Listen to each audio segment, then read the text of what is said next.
Ayan ang mga troll. Muna ninyong gamitin ang pera ng taong bayan. Nepo baby! Mahiya ka naman! Ibalik mo pera namin! Kilala ko magulang yan! Lakas kumurakot sa gobyerno! Nakakairita. Ilayo mo nga yan sa akin. Chill ka lang. Alam ko kung ano magpapasaya sa'yo. Ano naman? Watch this.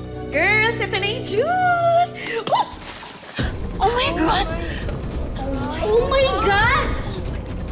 Claire, natapunan yung mga dress mo. Sorry, Claire. Hindi ko sinasadya. Sorry. Hoy, Sarah. Sorry.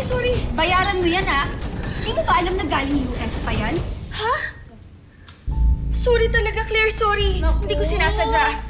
Papatuloy. Wala yung sorry mo. Galing US pa yung mga yan eh. Kahit fishball nyo, hindi kaya mabayaran yan. Akin na nga yung wallet mo. Ha? Akin na. Sandali. Walang laman yan. Oh my God! Puro coin! Ew! Baka galing pa to sa bumibili ng fishball nyo. Ayoko hawakan. No worries. Ako na. Uy! Ano ba kayo? Naiiyak na si Sarah eh. Ako na. Okay ka lang ba, ha? Ano ka ba ginugood time ka lang ng mga to? Tigilan nyo na yan. Friend, it's just a prank. Gino-joke ka lang namin. Sige na, smile ka na. Huwag ka na nga magdrama. Oh, budin ka na. Hey, talaga. Oh, okay na tayo, ha? Ay, eto na lang, Sarah. Picturean mo na lang ako para good mood naman tayo lahat, pati ako. Kasi alam mo yung angle ko, di ba?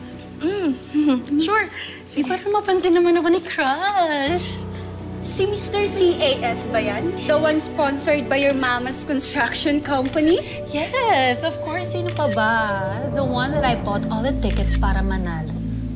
Si John Kenneth.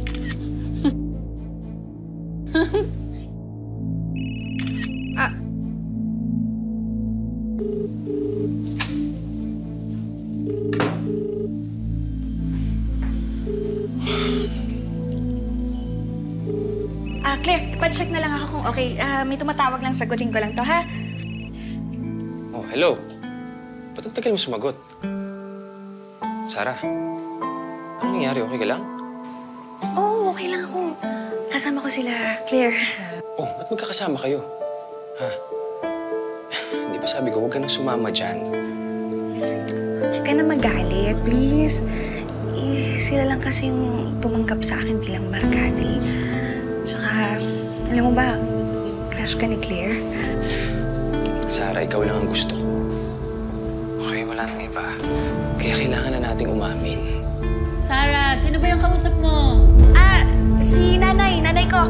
Sige, wait lang, ha? Sige na, mamaya na lang ulit tayo mag-usap, Nay. Mama talaga. Sige na, mamaya na lang. Bye-bye po. Nanay ko. Kakauwi ko lang. Oh, I'm so tired. Kasi every week, I've been flying everywhere. Maraming salamat sa pagsama sa ating istorya sa Tadhana. Nakaka-relate ka ba sa ating mga bida? Nako, i-comment mo na yan para sa iba't ibang kwento na punong-puno ng pag-asa at inspirasyon. Mag-subscribe na sa GMA Public Affairs at YouTube channel. I-click na rin ang bell button para lagi kang updated sa pinakabagong storya ng Tadhana.